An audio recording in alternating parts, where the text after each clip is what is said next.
Good morning and welcome to my awareness session on cybersecurity. I'm PCSO Sean Long and I'm the Digital Peace Community Support Officer for West Midlands Regional Cybercrime Unit. So today the purpose of the presentation is twofold. Firstly, we're going to have a general introduction to cybercrime and then there'll be some advice around protecting yourself and your business. Like many of us now, I am working from home, so I'm hoping today runs smoothly. I'm going to try and incorporate Slido. So if you'd like to get involved, then please on the next slide either scan the QR code or head over to www.slido.com, and today's event code is WMRCCU. Just get the next slide up for you now. There we go. Scan the QR code, or if you just go onto slido.com in your browser, and today's event code is WMRCCU. I'll give you a minute or so now to get set up. Once on Slido, there will be a poll activated. So if you just want to go and answer that poll, and it's a easy poll. It's just for me today, in how technical you may or may not be. So it's how would you rate your current cyber knowledge? 5 stars being very knowledgeable, down to 1 star being very little. Just gives me an idea of sort of the audience and your sort of cyber knowledge. So like I say, I'll give you a minute or so to get onto Slido, scan the QR code, or go over into your browser, slido.com, and it will ask you for an event code, and it's WMRCCU. I'll just give you a minute or so and then we'll go on to the next slide. Remember, there will be a poll that's just opened up, and it's just for me. How would you rate your cyber knowledge?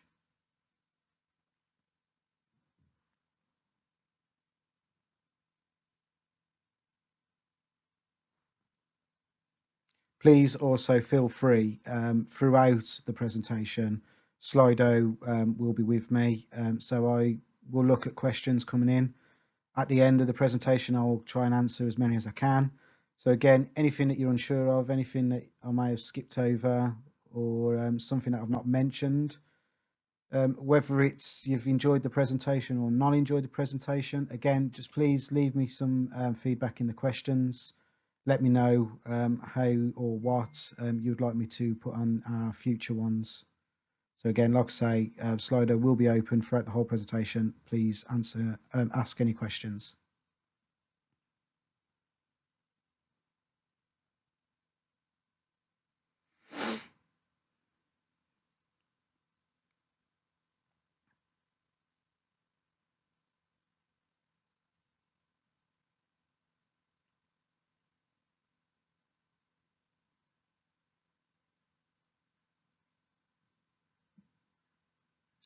The presentation will be able to view back after. So if you go onto our YouTube channel, the West Midlands Regional Cybercrime Unit on YouTube, this will be in there. So again, you can always go back and view any of the links that may be on here that you may have missed.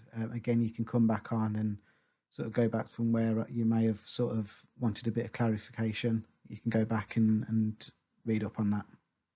So we'll move on. Again, Slido will be activated throughout the whole of the presentation. There will be some more polls coming up. So leave Slido open and we'll move on.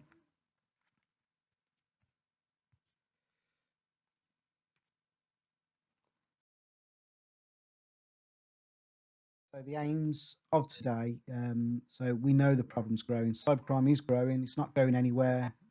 It's ever changing. The environment that I work now, I've never known an environment to change so much.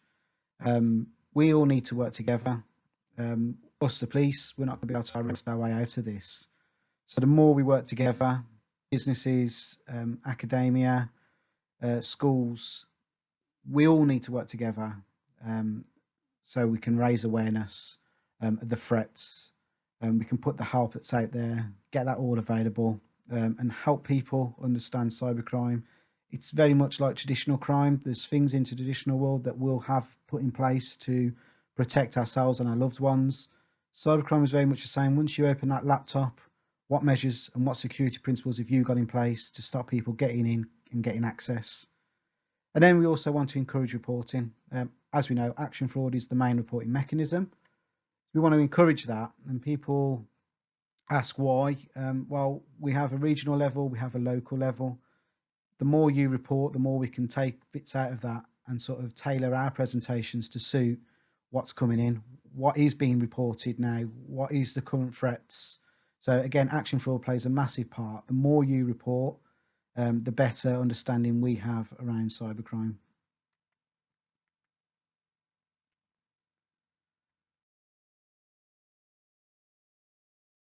So here we have the present cyber landscape, and for me, I like to use this quote. So growing up, I used to watch a lot of James Bond, not because I wanted to, it's because my dad was who loved James Bond. And then I started watching it myself and seen this cuter Bond in Skyfall. I can do more damage on my laptop sitting in my pajamas before my first cup of Earl Grey than you can do a year in the field. It sort of brings it home really of the environment that I work in and the environment that we live and work in. You think, oh, I mean, I remember growing up watching James Bond, and the big red button will get pressed, and street lights will go out, and everything will be cut off, and you'd look at that and think, wow, only if we actually live and work that world now. Anywhere in the world, a button can be pressed and can cause real catastrophic danger to life as well. So we need to understand that. The people that are working there, the people that are sort of going to school and wanting to come into this environment, we all have a big part to play. It was predicted that by 2020, 20 billion smart devices will exist in the world. Why? Well, the answer lies in the Internet of Things. Soon, every consumer device will have the capability to connect to the Internet through your home or work internet. And I've got there, criminals are already exploiting that. If you think about the Internet of Things, what is it? A lot of people still ask, what is the IoT? What is Internet of Things? And if we look at our home, if you used to get a piece of paper and go around your home, write down everything that connects through the Internet. A lot of us now will have a lot of devices that will connect, whether that's from gaming consoles to toys to smart devices, sort of your Amazon Alexas, Echoes, even sort of fridges connect to the internet now, connect through Wi-Fi, smart fridges, smart TVs, smart kettles, toasters, etc. There's a lot of gadgets now that connect through the internet. So we need to understand what is being connected and is there any vulnerability. The biggest vulnerability will be your home internet. Have you ever changed the default password? Have you ever changed the router name, what the hub is called? And if it's a no, then the first takeaway today is to go and change the default password. Massive vulnerability. If you think about partners splitting, and domestic violence in that world, it could be a real opener there to come into the Wi-Fi. If they've gone away with the default password, it's never been changed, that could be the way in. They might not be able to see the person, but if they've got the Wi-Fi password, then that could be the way in, and they can put things, spying devices, listening devices, etc. They can find out things.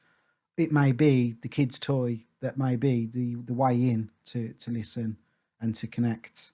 So again, massive vulnerability, but can easily be shut out if we're just changing a password on our Wi-Fi. And it's also not just for home, it's for work as well.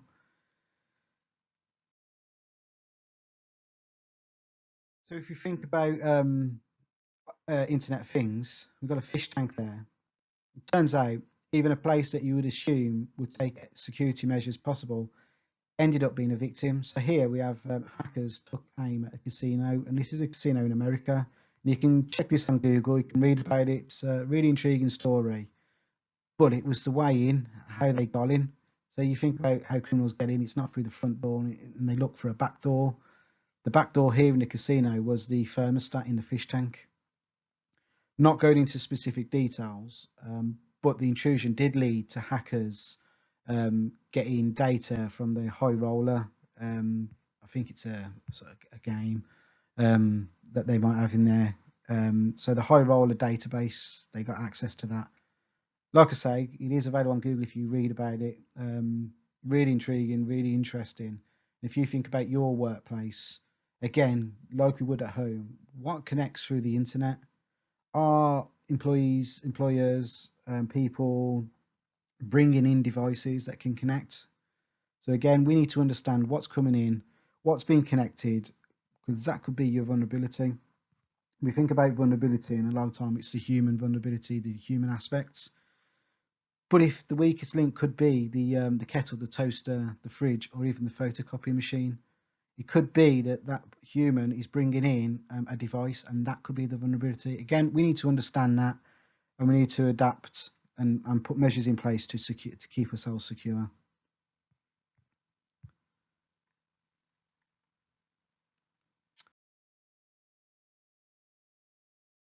So before going on to the next slide, this one about hacking motivations, going to pull up a quick Slido. So again, going on to Slido, if you've logged out, just scan the QR code and go on to WMRCCU through slido.com.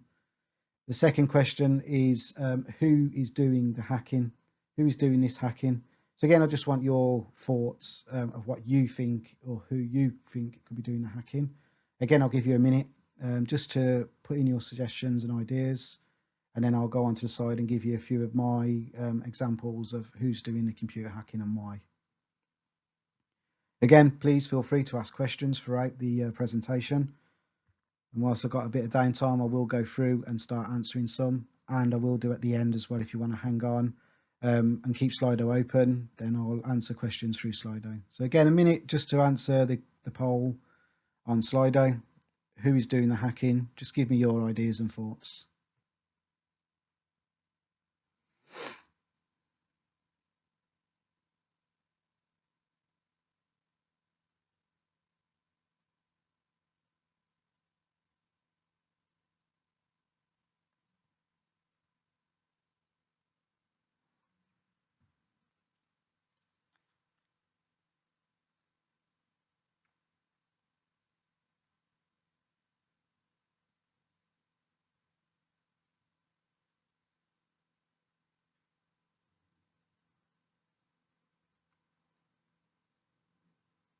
Some great suggestions coming through, so thank you for all for doing that.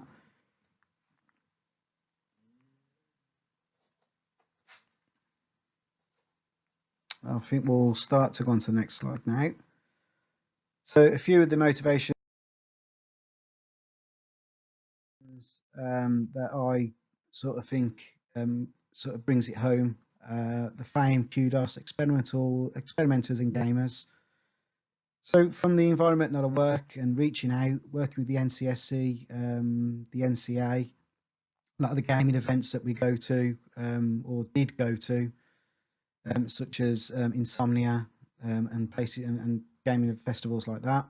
Speaking to the youngsters, they seem to start out on the gaming world. So you think of Minecraft and what you can do within Minecraft. You go back and when you used to cheat on a game, or you still can, you go and get a cheat code and you put it in. You're changing the game to do something to do it differently. That's experimenting, and you're going back and you're telling people, you're telling friends at school, and that fame and the kudos about how well you did that. What did you do? Can you do this? Can you do that? And they're going away and they'll do something else. It's sort of a ladder, and they're going up and they're up and they're going up. So every little bit that they do, they want to go a bit better, do a bit more. So the gaming world is sort of speaking with the criminals, ex-criminals, come good, and they always say that it was gaming that sort of put them out, the experimenting aspect sort of through there. Then you go on to financial. We know there's always a financial aspect with the motivation, whether that's through theft, fraud and blackmail, whether it's a distributed denial of service, your phishing emails. There's always, they're looking for sort of financial out of there. They want you to click a link and let them in, let the criminal in, so they can get to your financial side of things. Insider threat is a big one. So in your business, If you think about people come, people go, people change roles, making sure that you understand what sort of so if roles have changed, what have they still got access to? If someone's left, what have they got access to? If someone's left, then you'd like to think that they've got no access in, but there has been many times when ex-employees have gone and they've still got access, whether that's access to the company itself through gateway card, or whether that is access through passwords into programs, etc. So making sure we stop that insider threat by just making sure that people have access, the minimal access to do their job. IT professionals, we know white hat and pen testers sort of hack. Pen testers need to test the holes in your business, and they'll report back. And then it's for you as a business to fill those holes in with sort of the advice that's been given. Police, so our team, our pursue team, they hack. So all the criminals use, we use. And then we know state and security services and military, they all hack as well. So sort of the suggestions that you guys are pulling are sort of triggered around the same. So thank you for that. Really, really good.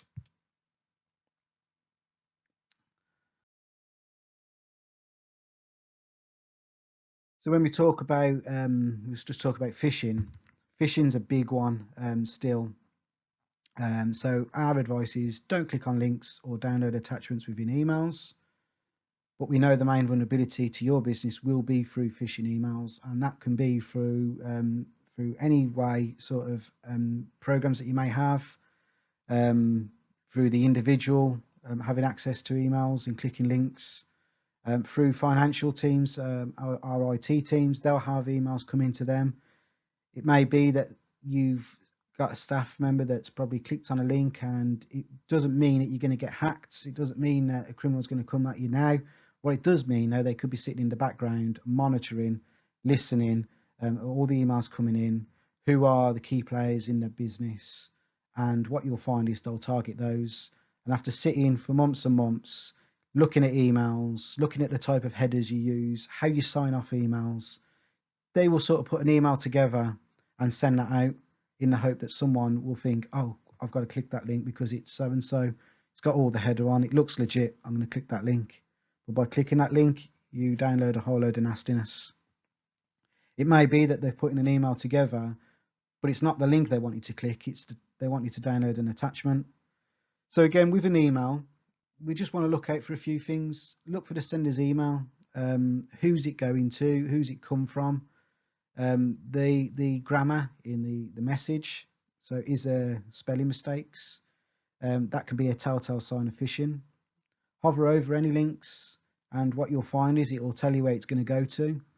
So again, you could try and copy and paste the links into a browser and see where it goes to. So again, there's loads of little things that we can do on an email to look out for. The urgency of it.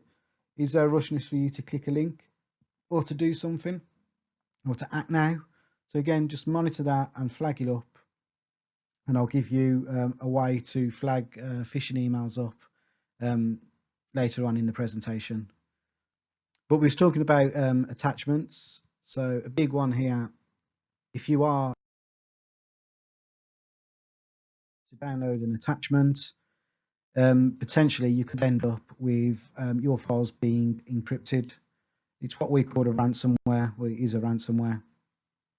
Backups are key with ransomware. If you don't back up, then unfortunately everything that's been encrypted, unfortunately you're probably going to lose.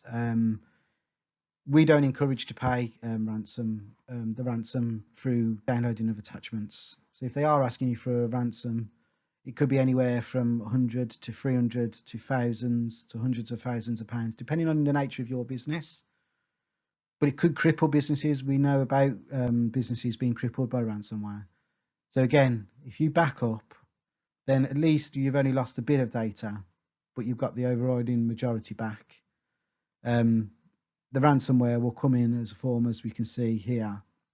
This was sort of the same as WannaCry, the NHS ransomware attack in 2017. So again, it will give you a countdown. It'll give you how many days or hours you've got to pay the ransom. If you don't pay the ransom, then potentially your files can be gone forever. If you sort of reach out to them, because they encourage you to reach out, you can try and negotiate with them, and they'll give you a snippet of your files to show and prove that they are who they are and they have got what they've got, that they're saying that they've got. But again, like I say, we don't encourage payments, and if you back up, then a recent backup will suffice. If you're a major business, then yeah, you are going to lose some data, but it's better than losing. It's better to lose some data than all of it. So again, backup is the key here. The more you back up, the more information that you've got stored elsewhere that's not going to be encrypted, and you can get that back.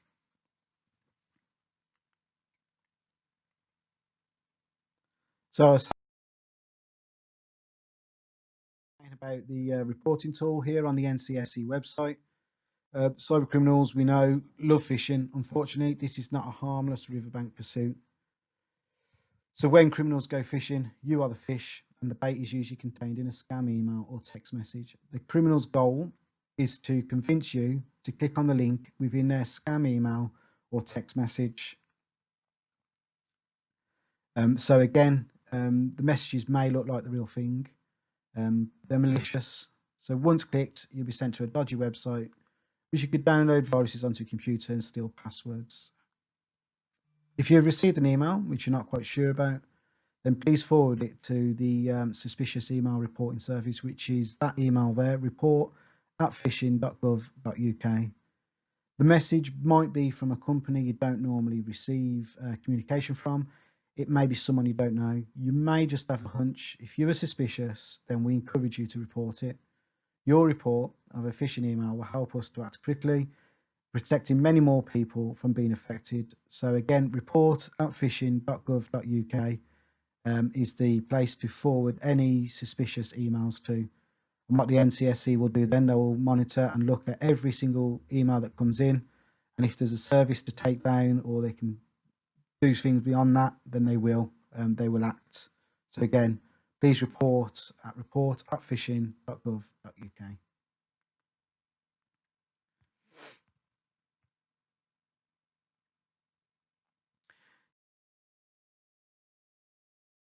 This is just a quick slide here. So we talk about the phishing emails, crippling businesses.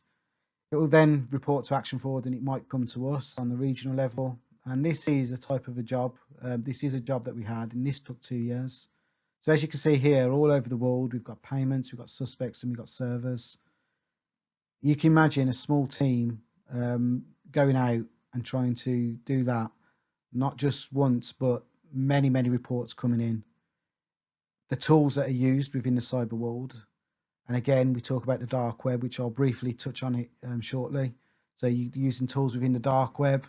Again, it just makes it so difficult. And unfortunately, yeah, you're not going to get money back straight away if there's no lines of inquiry. If there is a line of inquiry, then again, it's going to be a long process because of the amount of work we've got to do and countries that we've got to talk to. So again, just gives you an overall idea of a typical cyber job in the cyber world. Just talk about the dark web. So again, we know within the dark web there's 3 layers. The main layer that we all see is the internet, the first layer.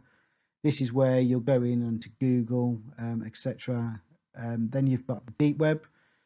This is where you will sit in the deep web here. You'll need access. So us in the police force will use the deep web. Medical records, etc., will be in the deep web, and the only way you get access is through granted access through passwords, etc. You go down to the bottom layer, and the bottom layer is the dark web, where the whole load of nastiness sits. Now, a lot of people go, is it illegal to go onto the dark web? Is it illegal? If you go onto the dark web, the question we have to ask is, why do you want to go into there? What are you doing? What are you looking for? So again, if you're going into the dark web, again, it says there either use a proxy or say hi to the FBI. There is a lot of work that's being done around the dark web. So again, anyone going in there probably would be saying hi to the FBI. So again, just be careful. It's where a lot of our talk about cybercrime. It's where a lot of our ready-made packages, off-the-shelf packages, are bought. So you think about cybercrime and phishing emails. Well, you could probably go into the dark web and buy phishing campaigns, and all you do is click a button, send it out, and see where it goes and who clicks those links. Again, really, really difficult, but really easy to do now, which is making it also more important to make sure we're aware and we report those phishing emails when we get them, instead of clicking links and downloading attachments. So here, quick slide about me. My role is predicted on the premise that the majority of cybercrime is preventable by the implementation of basic advice and controls. So in the physical world, we're pretty good at security. We've talked about it where in your house, you've probably got locks on doors, alarm systems, floodlights, etc. But this is not reflected in the online world. Cybercrime is a massive problem. It's underreported and rapidly growing. So we need to be taking action now. We need to understand, we need to be doing stuff, and we need to know where to go to report and all help each other. So again, if you head over to slido.com, there will be another question. And the question this time is, do you or your business offer regular training and awareness around cybercrime? And this sort of helps me understand, before going on to the next slides, about some simple steps that you should be taking and doing it in the cyber world. So again, I'll just give you a minute or so to get onto Slido and just answer that question. I'll activate that question now. Again, any questions that you have up to now, please ask away and leave them in Slido. I will, whilst I've got some downtime now, answer some. And at the end of the presentation, I'll go through them all and answer everything that I've got. So if you want to hang on Slido at the end and ask questions then, feel free. If you want to come back later on, the questions will be there answered. So a minute or so just to answer this poll. Do you or your business offer regular training and awareness around cybercrime?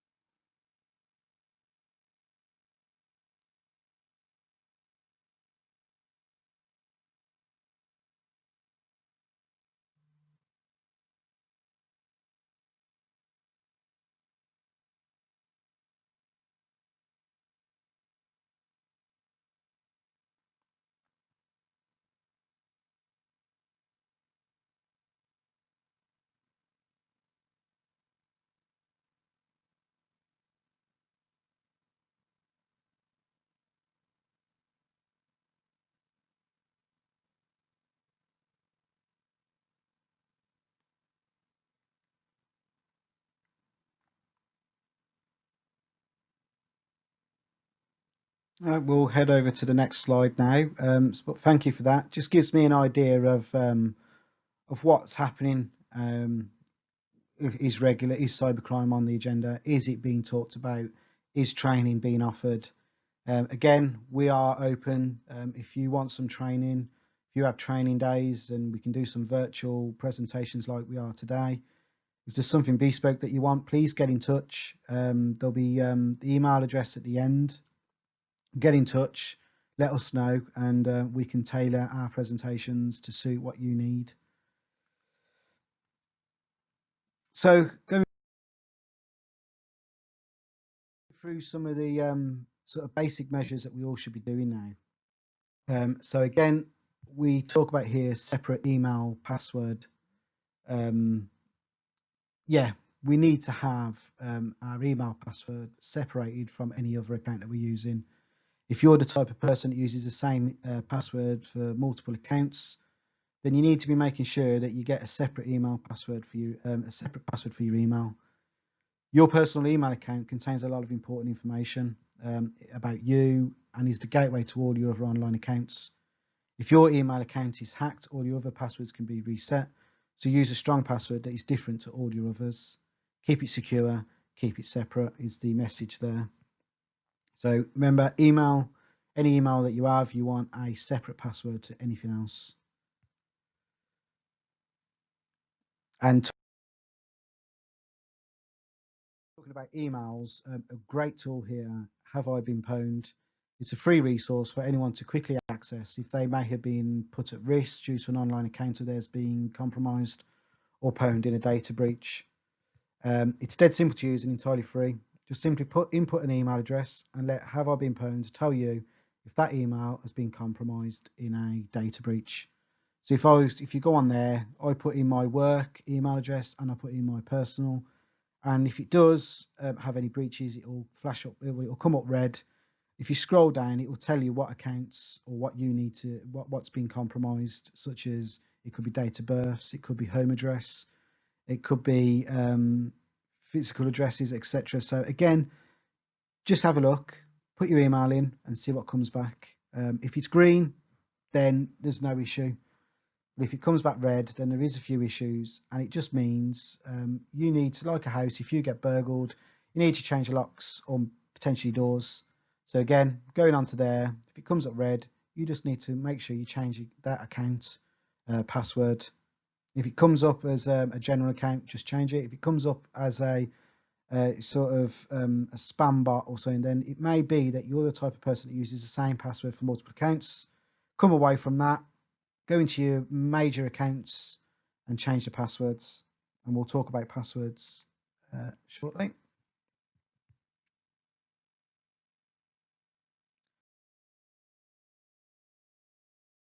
Before we go on to anything else, head over to Slido again. We're just going to ask, what is a strong password? Simple, easy. I've put some suggestions on there. I just want to get an idea of what you guys think a strong password is. It's not a trick question.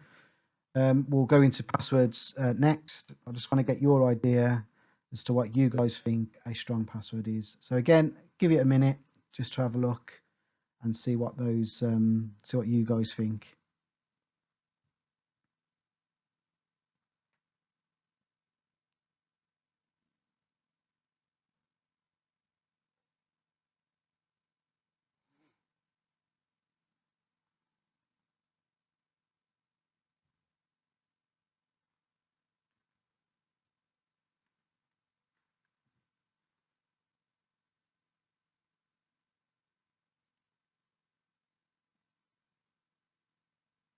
It'd be great to get feedback from you guys as well about how do you think Slido's working. Is it a good thing to have or not? It's the first time I've properly used Slido in conjunction with a presentation. So again, if it's really good, let me know. If you find it poor or doesn't work well, again, I'd like to know so I can feed that back and we can look at other programs that are out there that may do the same or a better job. Right, we'll move on. So again, this question, really quick and easy one. What is a strong password? Hopefully you know now what a strong password is. It is 3 random words, nothing more, nothing less, just 3 random words. If you want to make it stronger by adding sort of special characters, uppercase and numbers, then fine. But 3 random words, long password, long 3 random words is fine. Weak passwords we know can be hacked in seconds. The longer and more unusual your password is, the stronger it becomes and the harder it is to hack. The best way to make your password long and difficult to hack is by using a sequence of 3 random words you'll remember. So you can make it even stronger with special characters, like we said. Starting with the most important accounts such as your email, banking and social media, replace your old passwords with the new one. So the new one being 3 random words. Just connect 3 random but memorable words together, and the dafter the words, the better they are. So again, remember, a strong password is 3 random words. A stronger password than that is if you want to add special characters and numbers, etc. But 3 random words is fine. And that's got to be 3 words for every account that you have, not the same 3 random words. One here, number 3, save to browser. Saving your passwords in your browser is safer than reusing the same password for all your accounts. So for those people that like to use the same password for multiple accounts, what they're saying here is if you save to browser, it's better than say using the same password. So just save the password to browser. Using the same passwords for all your accounts makes you vulnerable. If that one password is stolen, all your accounts can be accessed. It's good practice to use different passwords for the accounts you care about most.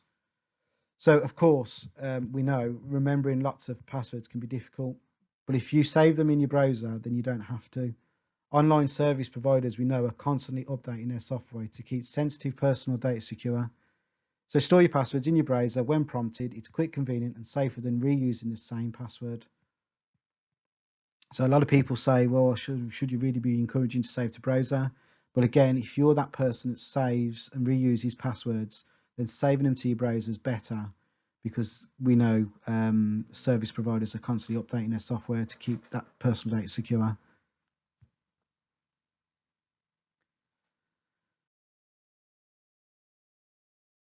Another big one, another real great tool here, turning on 2FA. 2FA is two-factor authentication. It's a free security feature that gives you an extra layer of protection and online, and stops cyber criminals getting into your accounts, even if they have your password.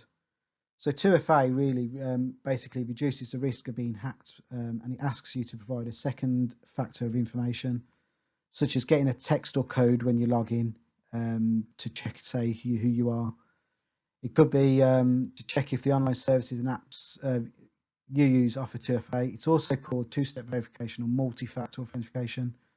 So if they do, make sure you turn it on. Start with the accounts you care about most, such as your email or social media.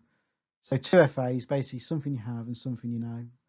If I have a password for PayPal, then I will enter it in PayPal. What PayPal will then do is go, okay, so you're saying you are who you are. Well, let's verify that. So I'm going to send a code now to you, and I want you to input that code, what I've sent you. So it'll send me a PIN, and the code could be 0000. I then go back onto PayPal and I have to put 0000. So it's sent to my phone, something I have. I've entered something I know, which is my password. 2 simple steps, but 2 really great steps to keep you secure, because a criminal would need your phone. And if they haven't got your phone, they're not getting into your accounts.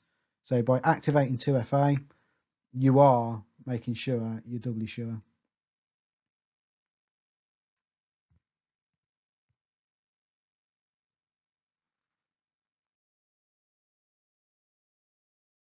Big one here. Cyber criminals exploit weaknesses in software and apps to access your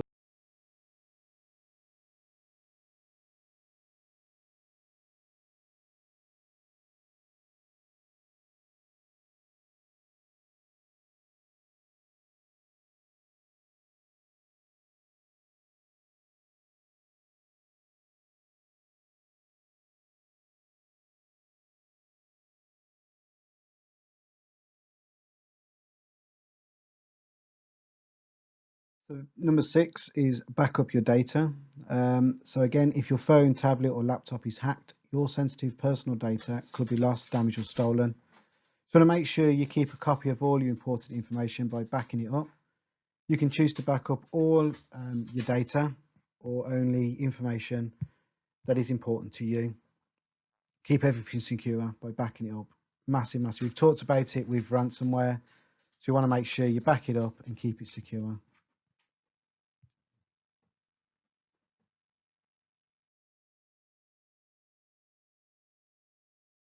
And then here we've just got a quick checklist to make sure we follow these simple steps. I said at the start and I said in the middle that sort of my role is based on sort of keeping you guys safe by following simple tips.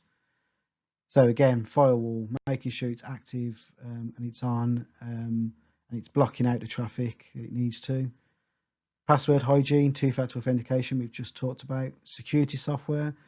So again, making sure that if you are using antivirus, etc., making sure it's up to date and it's sort of scanning up to date vulnerabilities.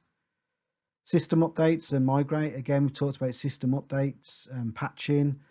But what about migrating? So again, we can sort of go back to the NHS ransomware attack. When that come in, we knew Windows XP was not being updated, but it wasn't a case for the NHS to go out and go, okay, we'll move away from that and we'll get these machines, because the machines and equipment in the hospitals are all built for Windows XP and nothing more, nothing less. So again, it's a lot of money to just go, right, let's migrate every machine and we'll move to the new Windows operating system. That wasn't a case. Over time, it could have been done. But again, criminals know that vulnerability and that's where they'll go. So if you're using out of date and it's not getting any updates no more, you need to move away and need to start thinking about newer equipment, newer machinery, working for the newer operating systems that are out that we know of. Backups, we've talked about. Data encryption, making sure that all your data is encrypted. The crown jewels of your business, are they encrypted? If that was to go, who can get that information and what they're going to do with it? Well, if it's encrypted, it stands better stead. It's not going to get lost and stolen, etc. And if it is, then like I say, it's no good to anyone because of that encryption in place. Staff training and exercising. Exercising we'll talk about shortly. But staff training, again, we've asked a question about it, whether you offered staff training or whether it's ongoing and regular. If you need staff training, again, we can offer that. So coming to us and reaching out, everything that we do is free of charge. So come and get the training from us. So reach out to us and we'll talk about cyber essentials as well and how you should be putting that and thinking about cyber essentials for your workplace, for your business. But remember, the biggest cyber threat is human vulnerability, and we've touched on this. Humans are the biggest vulnerability. We know that. The measures that we have in place and the tools that we use, it's the humans that are using them.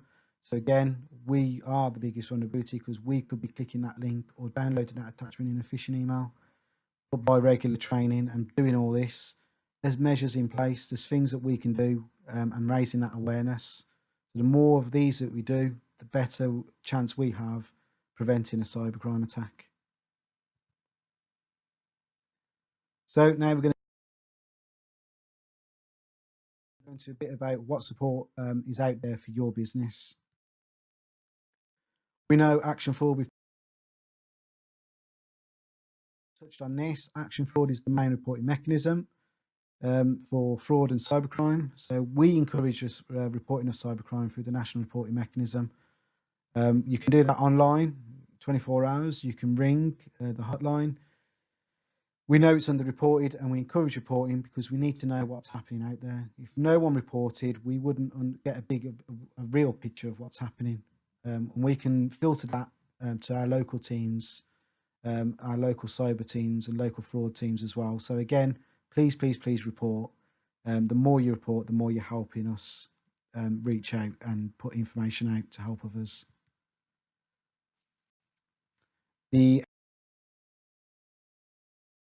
NCSE is a sort of #1 place to go for any advice and guidance, any education skills, products or services, or you just want to generally keep up to date.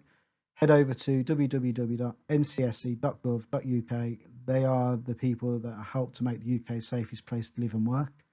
And there's a lot of advice that I've got on my slide, which is pulled from the NCSC, but there's a lot more in there. So again, talk about the NCSC. This is a bit from the NCSC.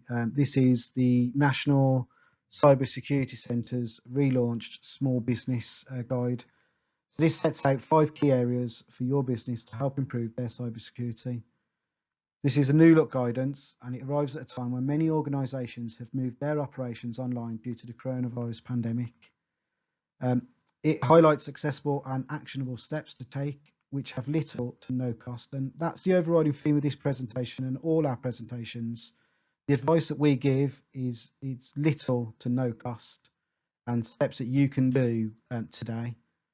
So in this Cybersecurity Small Business Guide, there's 5 steps. The original version of which was published in 2017 include advice on protecting passwords and avoiding email phishing attacks.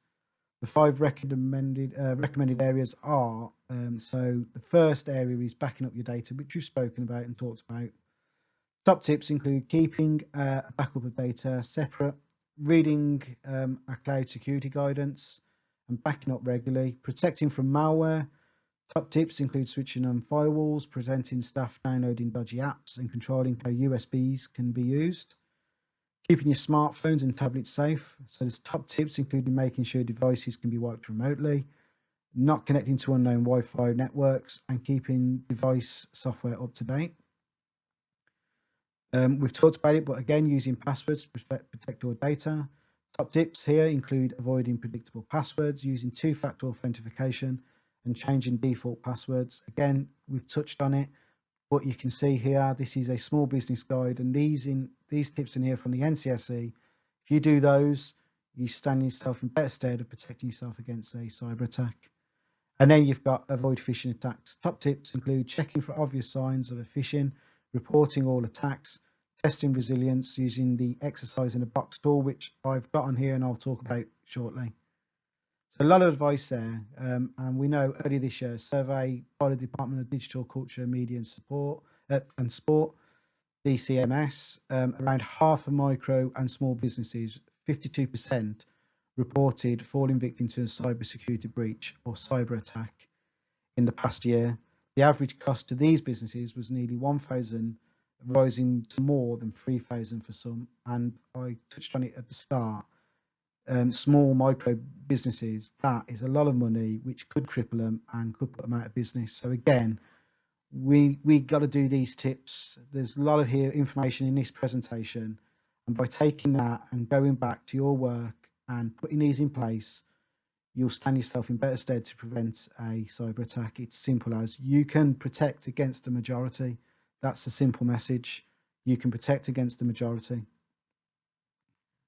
If you do nothing, then unfortunately it's a case of when you're going to get attacked, not if. Next slide.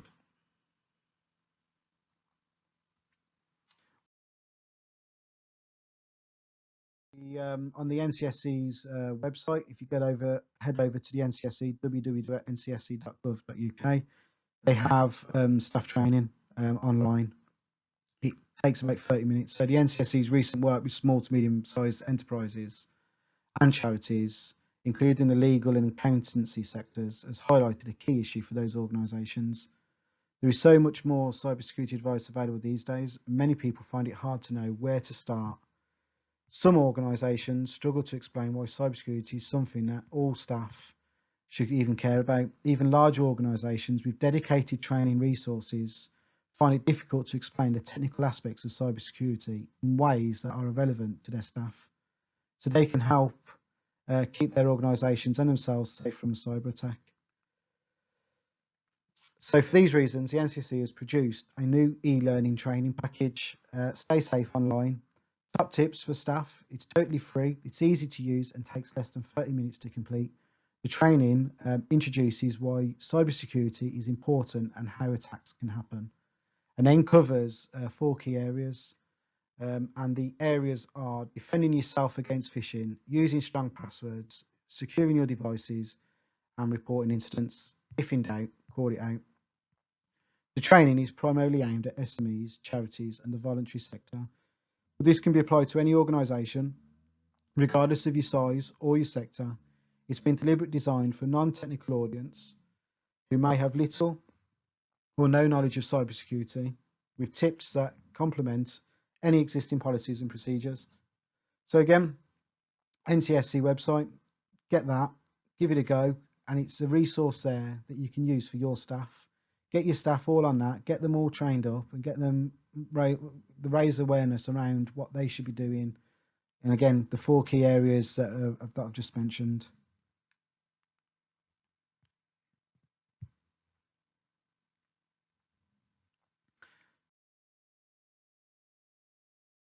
Just spoke to it about it briefly, but Exercise in a Box, this is an online tool which helps organisations find out how resilient you are to a cyber attack and practice their response in a safe environment. Basically, Exercise in a Box is an online tool from the NCSC, and it helps organisations test and practice their response to a cyber attack. It's completely free, and you don't have to be an expert to use it. The service provides exercises based around the main cyber threats, which your organisation can do in your own time in a safe environment as many times as you want, and it includes everything you need for setting up, planning, delivery, post-exercise activity, all in one place. So really, really great tool. The iteration of Exercise in a Box has been piloted with small and medium enterprises, local governments and the emergency service, but other private and public communities could benefit from using it, depending on your need. To use Exercise in a Box, all you need to do is register for an account. This enables the NCSC to provide you with a tailored report, which helps you identify your next steps and pointing you towards guidance which is most relevant for your organisation. Once you've registered, you set up your profile, you pick your exercise and you download the materials. Really simple. Exercise in a Box it is a live tool and it will keep evolving, and it will only keep evolving based on your feedback to ensure it stays current and relevant and engaging. So please feedback into the NCSC if you use this within your business. If it is something that you think could be work well in your business but you're unsure of how to use it, reach out to us. Emails be at the end. Reach out to us and we're more than happy to support around Exercise in a Box for your business. So sort of briefly mentioned it, Cyber Essentials. 5 key controls here to remember with Cyber Essentials, and those are secure configuration, boundary firewalls and internet gateways, access control and administrative privilege management, patch management and malware protection. So what is Cyber Essentials? Cyber Essentials is a simple but effective government-backed scheme that will help you to protect your organisation, whatever its size, against a whole range of the most common cyber attacks. Cyber attacks, we know, can come in many shapes and sizes. The vast majority are very basic in nature. They're carried out by relatively unskilled individuals. They are the digital equivalent of a thief trying your front door to see if it's unlocked. Our advice is designed to prevent these attacks, and I've mentioned it throughout the presentation how I relate cybercrime to the traditional world. Cyber Essentials is doing exactly that, as they've said. So again, by having this in place, you will protect the majority of cybercrime. It's simple as.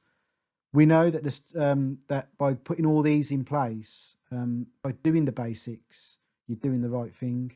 A lot of people sort of want to go technical and very high up, but they've missed the basic stuff. Get all this, get Cyber Essentials certification in place, the basics there, it's all done. You can then go on to look at other certification programs that are out there, such as ISO 27001, etc. So we know there's 2 levels of certification. The first one is Cyber Essentials, a self-assessment option, which gives you protection against a wide variety of the most common cyber attacks. This is important because vulnerability to simple attacks can mark you out as a target for more in-depth, unwanted attention from cyber criminals and others. Certification gives you peace of mind that your defences will protect against the vast majority of common cyber attacks, simply because these attacks are looking for targets which do not have the Cyber Essentials technical controls in place. Cyber Essentials shows you how to address those basic and prevent the most common cyber attacks. So again, that is your first one. The second one, Cyber Essentials Plus, still has the Cyber Essentials trademark simplicity of approach, and the protections you need to put in place are the same.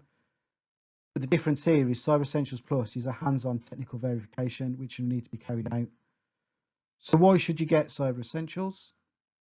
Certified cybersecurity. Reassure customers that you're working to secure your IT against cyber attack. Attract new business with the promise you have cybersecurity measures in place. You have a clear picture of your organisation's cybersecurity level. Some government contracts require Cyber Essentials certification. So if you're tendering for contracts, you need to have Cyber Essentials. Cyber Essentials is a partner of the IASME consortium, and they can help you today to get on the road to becoming certified. So if you just head over to www.ncsc.gov.uk and you'll get it up there, Cyber Essentials, and it will lead you to the IASME consortium and get you on the road today of becoming certified.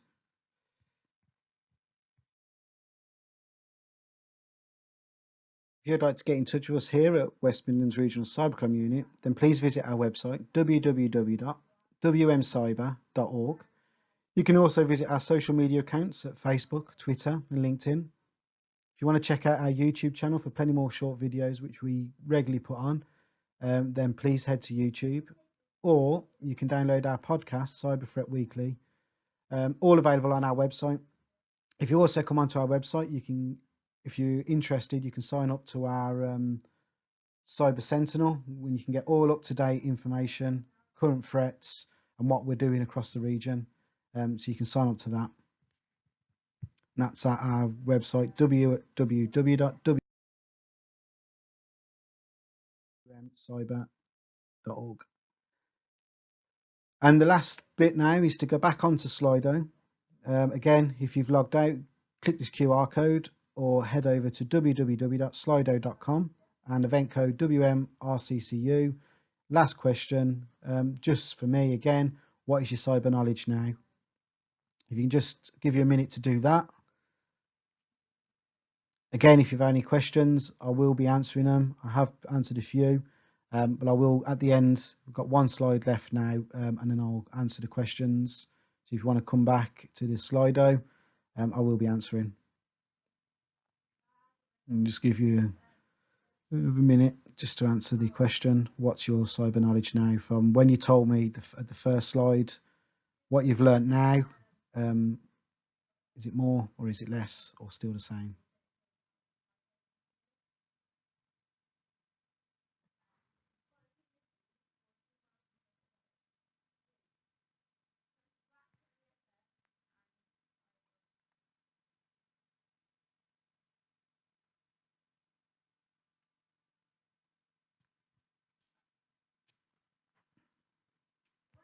Okay,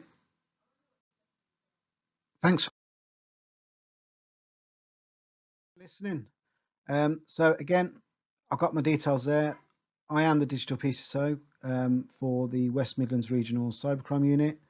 To get in touch, just get in touch through email at wmcyber@west-midlands.pnn.police.uk or reach out on Twitter at WMP Digital PCSO. You can see at the bottom here, I've got a QR code. Please, could I ask, for those of you that want to, scan the QR code and leave me feedback. It's not me personally, it goes to the National Cybersecurity Centre and it gives an understanding of what we're delivering, if we need to add or take away stuff. Is it reach, is the advice that we're giving out suitable for you? Is it helping you and your business? I have got the website address down there as well for those that don't like the scanning QR codes. If you copy that, I have put it on the Slido. So again, if you just copy that link, put it in your browser and you can fill it in your own time. But again, please, it will help me massively for those that do fill it out. It just gives information to the NCC, what we're doing in our area, and the advice that we're giving out, and whether you guys think that advice that we're giving out is hitting the right nerve as such. Is it getting to a spot where you've got to go away and do something, or is it just stuff that we're teaching and raising awareness around which doesn't really affect you? So please let us know. Thank you for listening. And again, Slido will be left open. Get your questions in there. I will now head over to Slido and answer any questions that are sitting in there. Thanks for participating through Slido. Again, leave me feedback. Let me know how it went. But massive thank you for listening, or listening to me waffle. But thank you. Really appreciate it. Have a good day. Stay safe. Thank you.